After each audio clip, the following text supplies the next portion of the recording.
The envelope from Riverside Community College felt impossibly light in my hands. Inside was my acceptance letter to their nursing program, not Stanford's medical school where I'd been accepted 3 months ago. But it was something. A way forward. A chance to still help people, even if it wasn't quite the dream I'd planned. "You don't have to do this," my brother Michael whispered from his hospital bed. "I'll figure something out.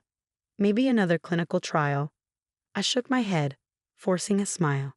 "It's done, Mikey. I already transferred the money this morning. All $287,000 of my college fund, carefully saved since I was born, meant to fund my medical school dreams, now redirected to pay for my brother's experimental cancer treatment, a treatment our parents had refused to help with, claiming they couldn't afford it. "It's too risky," Dad had said, not meeting our eyes. "The success rates are too low. We've already spent everything we can. He'll die without it." I'd screamed, waving the doctor's reports at them. "This is his last chance." "Then maybe it's God's will," Mom had whispered, crossing herself. "We have to accept." "No," I'd stood up, my hands shaking. "I don't accept that. Not when there's still a chance." That was 3 months ago. Now I sat in a hospital watching my little brother sleep, his body finally responding to the treatment I paid for. The treatment that had cost me my future, my parents' love, and any relationship with my family. The day I'd transferred the money, Dad had called me into his home office. The same office where he ran the family's successful construction company, where he taught me about business and responsibility since I was old enough to understand. "You're making a mistake," he'd said, his voice cold. "That money was for your education. For your future." "Michael's life is more important than my future," I'd replied. "And what about our family's reputation? Taking money meant for education and gambling it on an experimental treatment? What will people think?" I'd stared at him, unable to believe what I was hearing. "Who cares what people think? This is about saving your son. It's about responsibility," he thundered. "About respecting your parents' wishes. If you do this, if you throw away your future on this foolish gamble, don't expect any more support from us. No more allowance, no more car insurance, no more living at home. You'll be on your own." "Fine," I'd said, my voice surprisingly steady. "I'd rather be on my own than watch my brother die when I could have helped." Mom had cried, begged me to reconsider. "Think about your future, Deanna. Medical school has been your dream since you were 10. Watching my brother die has never been part of that dream," I'd responded, walking out of their house for what I thought would be the last time. Now 3 months later, I was working 2 jobs, waitressing and night shift at a convenience store, while taking prerequisites at community college. My tiny studio apartment barely fit a bed and desk, but it was mine. Paid for with honest work, just like everything else in my new life. The doctors were cautiously optimistic about Michael's progress. The experimental treatment was doing exactly what they'd hoped, shrinking tumors that had been declared inoperable. He even started talking about going back to college himself once he recovered. Our parents hadn't visited him once since I paid for the treatment. Their form of protest, I suppose. Or maybe they couldn't face the evidence that they'd been wrong. "Miss Anderson." A nurse poked her head into the room. "There's someone here to see you. Says he's your parents' business partner." I frowned. "Frank Davidson?" She nodded. "He's quite insistent." Frank had been Dad's partner in Anderson and Davidson Construction for 20 years. He'd been like an uncle to me and Michael growing up, always bringing us presents from his business trips, attending our school events when our parents were too busy. I found him pacing in the hospital waiting room, looking older and more troubled than I remembered. "Diana," he said, pulling me into a quick hug. "You look tired, kiddo."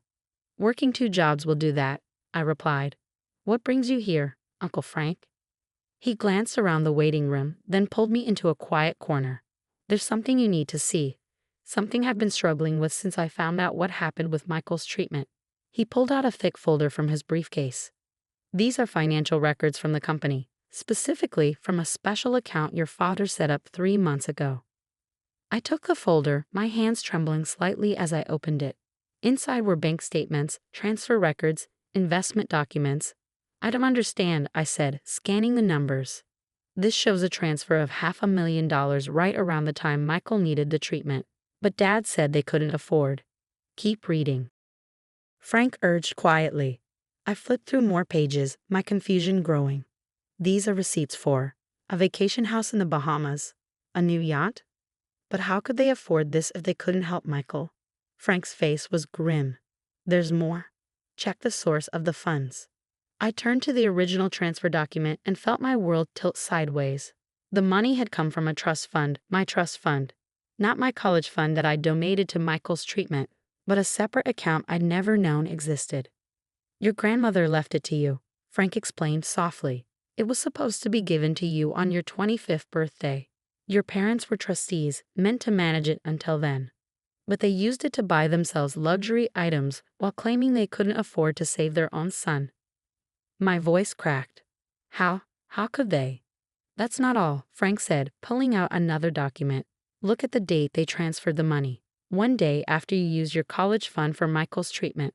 Almost like they were punishing me, I finished, feeling sick. They let me sacrifice my future, my dreams, when they had access to money that could have saved Michael without costing me anything. Frank nodded sagely. I've been trying to figure out how to tell you. It's not right, Deanna. What they did isn't just morally wrong, it's legally questionable. As trustees, they had a fiduciary duty. My phone buzzed, interrupting him. A text from my mother. Coming to see Michael tomorrow. Please don't be there. We need family time with our son. Family time.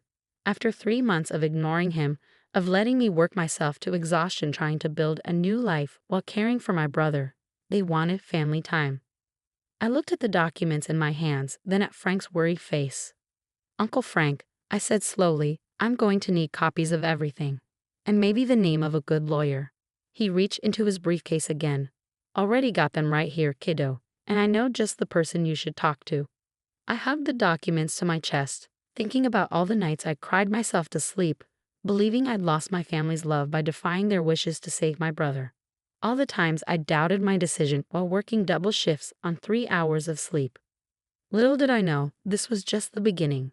What I would discover about my parents' financial dealings over the next few days would shake our family and their precious reputation to its very foundation. The law office of Patricia Chen specialized in trust litigation. Her corner office overlooked the city skyline, but she barely seemed to notice the view as she reviewed the documents Frank had provided. This is quite something, she said finally, looking up at me. Your parents didn't just misappropriate your trust fund. They've been systematically moving money around for years, setting up shell companies, hiding assets. But why? I asked. The construction company is successful. Why would they need to hide money? Ms. Chen spread out several documents on her desk. Look at these dates. The first irregular transfers began right after your grandmother passed away. She left significant assets to both you and your brother in trust, with your parents as trustees. My hands shook as I examined the papers. Michael has a trust fund too. Had, she corrected grimly. Your parents emptied it 2 years ago, right around the time his first symptoms appeared. They used a complex series of transfers to make it look like the money was being spent on legitimate medical expenses, but our forensic accountants traced it to personal purchases, vacation properties, luxury cars, private jet memberships. I felt sick. So when they said they couldn't afford his treatment, they had already spent his money on themselves. And when you stepped in with your college fund, they celebrated by spending your trust fund too. Can we prove all this? Ms. Chen's smile was sharp. Oh yes, your Uncle Frank has been keeping very detailed records since he first noticed discrepancies in the company books. Plus, we have something even better. She pulled out one final document, an email chain between my parents and their private banker, dated the day after I paid for Michael's treatment. Need to move Dee's trust fund immediately. She's proven herself untrustworthy with money, choosing to waste her education fund on her brother's foolish medical gambles. We'll put the money to better use. Please advise on most discreet transfer methods. The banker's response was professional but clear. Strongly advise against this course of action. As trustees, you have a legal obligation. Please confirm you understand the potential consequences. My parents' reply, just do it. She's made her choice. Now she can live with it. They put it in writing, Ms. Chen said softly. Their intent to punish you for helping your brother by stealing your inheritance. In my 20 years of practice, I've rarely seen such a clear-cut case of breach of fiduciary duty. I stared at their words until they blurred through my tears. What do we do now? Now? She began gathering the documents. Now we prepare for tomorrow's family meeting, the one your parents don't know I'll be attending. The next day, I arrived at Michael's hospital room early. He was sitting up in bed, looking stronger than he had in months. "Are you sure about this?" he asked as I set up my laptop. "Once we do this, they need to face what they've done," I said firmly, "to both of us." Frank arrived next, carrying more files. Then Ms. Chen, elegant and imposing in her court attire. We were ready when our parents walked in. Mom stopped short at the sight of us all. "What is this?" We said we wanted family time. "Oh, this is definitely about family," I replied, turning my laptop to face them. "Specifically about how you've been stealing from your children." Dad's face darkened. "How dare you?" "No," I cut him off. "How dare you? How dare you steal Michael's trust fund, spend it on luxuries while he was dying? How dare you punish me for saving him by stealing my inheritance too?" "We did no such thing," Mom protested. "That money was—" "Right here," Frank interrupted, laying out bank statements, every transfer documented, every dollar tracked. "Would you like to explain the shell companies, the hidden accounts, the suspicious timing of certain luxury purchases?" Dad turned on him furiously. "You betrayed us. After 20 years? No, Robert, you betrayed your children. I'm just helping expose the truth." Ms. Chen stepped forward. "Mr. and Mrs. Anderson, I'm Patricia Chen, trust litigation attorney. We have clear evidence of breach of fiduciary duty, misappropriation of trust assets, and potentially criminal financial misconduct. Would you like to discuss this here or in court?" Mom sank into a chair, her face ashen. Dad looked like he might explode. "You ungrateful," he started, but Michael's voice cut through the tension. "Why?" My brother's question was simple but devastating. "Why did you steal my money and let me think I was going to die because treatment was too expensive? Why did you let Diana sacrifice everything to save me when you had the means to help? We were protecting you both." Mom burst out. "That experimental treatment, it was a risk. We didn't want you wasting your inheritance on something that might not work. So you spend it on a yacht instead?" I asked incredulously. "On vacation houses and private jets?" "We earned that money," Dad shouted. "All those years managing your trusts, dealing with investments. As trustees," Ms. Chen interrupted coldly, "you were legally and ethically bound to manage those funds for your children's benefit, not your own enrichment. Would you like to see the penalties for this level of breach?" She laid out another document, a draft lawsuit with potential damages that made even Dad's face go pale. "You have two options," she continued.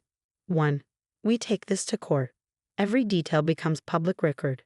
Your reputation, your business, your standing in the community, all destroyed. You'll likely face criminal charges for financial fraud. Or," Mom whispered, "or you sign these papers now. Return every penny taken from both trusts with interest. Transfer control to an independent trustee, and step down from any involvement in the construction company." "You can't do this," Dad protested weakly.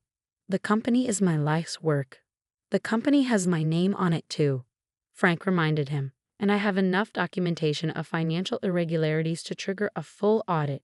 Your choice, Robert." I watched my parents' perfect facade crumble as they realized the depth of their exposure. All their careful deceptions, their manipulations, their cruel power plays, all unraveling in a sterile hospital room while their son watched from his recovery bed. 3 hours later, they left in defeat, having signed everything Ms. Chen put in front of them. The empire they built on stolen trust funds and broken trust was over. "What happens now?" Michael asked into the heavy silence. "Now you focus on getting better," I told him. "The trust will be properly managed by an independent trustee. Your treatment is fully funded. And when you're stronger, you can go back to college. What about you? Will you go back to Stanford?" I smiled, feeling truly light for the first time in months. "Actually, I've been thinking. This whole experience, it's shown me something about myself. About what really matters." I pulled out my Riverside Community College nursing acceptance letter. I still want to help people, but I think I can do that just as well as a nurse. And this way, I can start sooner, work while studying, really understand healthcare from the ground up. Michael reached for my hand. "You're amazing, you know that? You gave up everything to save me, and somehow you made it into something positive. Not everything, I corrected him. I gave up money and a specific path, but I gained clarity. Understanding of what real family means, not control and manipulation, but sacrifice and support. Frank cleared his throat. Speaking of support, the company board met this morning. We'd like to offer you a position, Diana, Special Projects Manager, focusing on our healthcare facility construction division. Your perspective as someone who's seen healthcare from the patient advocate side would be invaluable. I stared at him. But I don't have any construction experience. You have something better, he said firmly. Integrity. Compassion. The ability to see what really matters beyond dollar signs and status symbols. That's what we need as we rebuild the company's reputation. 1 year later, Michael is cancer-free and back in college.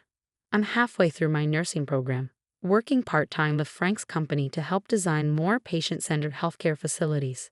Our parents, well, they're living in a modest condo now, all their hidden assets returned to their rightful owners. Yesterday, I received an invitation to a charity gala, my first major public event as part of the company's new leadership team. The theme? Building Hope. Healthcare facilities for the future. I showed it to Michael during his weekly dinner visit to my small but comfortable new apartment. Going to be awkward, he noted. Mom and Dad will probably be there. Lots of their old society friends. Good, I said firmly. Let them see what real success looks like. Not yachts and vacation homes bought with stolen money, but honest work that actually helps people. He smiled. Think they'll ever understand what they did wrong? Maybe not, I admitted. But we do. And that's what matters. I pinned the invitation next to my nursing program acceptance letter. 2 pieces of paper that represented choosing integrity over ease, purpose over status, real family bonds over superficial appearances. Sometimes losing everything you thought you wanted helps you find what you really need. Sometimes the hardest betrayals lead to the clearest revelations. And sometimes standing up for what's right costs you a false family but builds you a stronger, truer one. Next week, I start my pediatric nursing rotation in the same hospital where Michael received his treatment. Life has a way of coming full circle, showing you that the paths you never planned can lead to exactly where you were meant to be. I may not be heading to Stanford Medical School anymore, but I'm building something better, a life based on truth, integrity, and real purpose.